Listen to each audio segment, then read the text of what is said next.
The Weight of Love by Caroline Smith. Alara lived nestled deep within the ancient woods, her days woven with the rustle of leaves and the steadfast presence of towering trees. Each tree held a piece of her heart, for she had planted them long ago and nurtured them as they grew. Their beauty brought her joy, their strength brought her a sense of safety, and their spirit filled her heart with love. One night, a fierce bolt of lightning cracked through the sky, striking one of her beloved trees. It fell to the ground, its mighty trunk and immense weight pinned Alara beneath it. Alara couldn't breathe, she couldn't move. The weight and the pain of sorrow were almost too much for her to bear.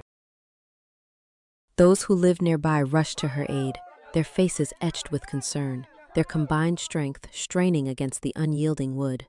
But the tree, heavy with sorrow, refused to budge. Alara lay under it for a very long time. She didn't think she could get up and wasn't sure she wanted to. At last, with a strength she didn't know she possessed, she rose.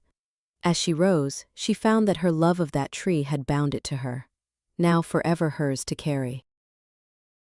Alara's world shrank to the confines of her small cottage. The tree, bound to her by love and loss, made every step a monumental effort. Simple tasks became arduous journeys, each movement a testament to the burden she carried.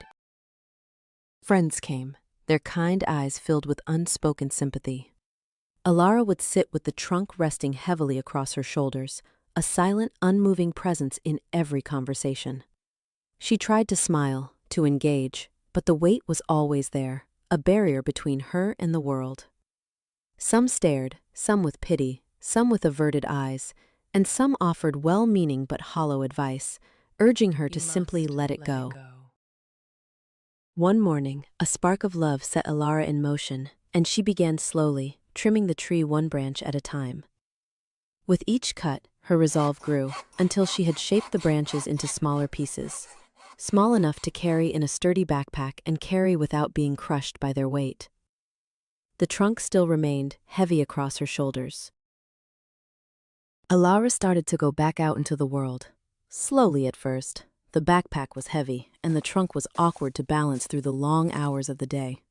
It wasn't easy, and at first, she often had to stop and rest. But as time passed, she grew stronger. Alara continued cutting and carving the mighty trunk of the tree into smaller and smaller pieces, carving each piece with her love and loss, until at last the final sliver fit snugly into her backpack. One day, as Alara walked through the marketplace with her backpack heavy on her shoulders, she started to see them, the other backpacks.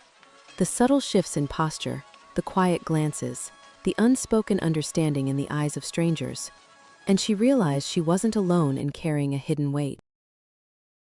On her way home from the market, Alara stopped at the well and took out her favorite bowl, carved from the trunk of the beloved tree.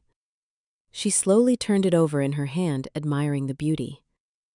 When she looked up, she noticed a young woman drinking from the well with her bare hands. Alara noticed that this young woman also had a backpack. She felt for the young woman, who looked so tired and weary. Alara looked down at her beloved bowl, and then again at the young woman. When the woman turned to leave, Alara held out the bowl and said, "For you." The young woman took it and hugged Alara. In that quiet press of gratitude, Alara began to realize she had not given a part of the tree away, she had given it a way to go on. Love, when shared, does not divide, it multiplies. And in the space existing beside the weight itself, a small sliver of peace settled. From that day on, Alara continued to share pieces of her beloved tree, crafting gifts of comfort and gifts of joy for others. Seasons turned, bowls became bread and laughter at crowded tables. A carved spoon fed a newborn, a small flute found a child's unsteady breath and taught it to sing. A cane steadied an old man, a stool waited by a hearth, worn smooth by stories shared. Alara knew she would never let go of the weight of her beloved tree, and the backpack never truly lightened. She still carried the full weight of her tree, but her shoulders had changed. Her stride lengthened, her balance sure. Alara no longer measured the days by how heavy the load felt. Instead, she measured them by what she could still hold beside it. Laughter, memories, tenderness, and love.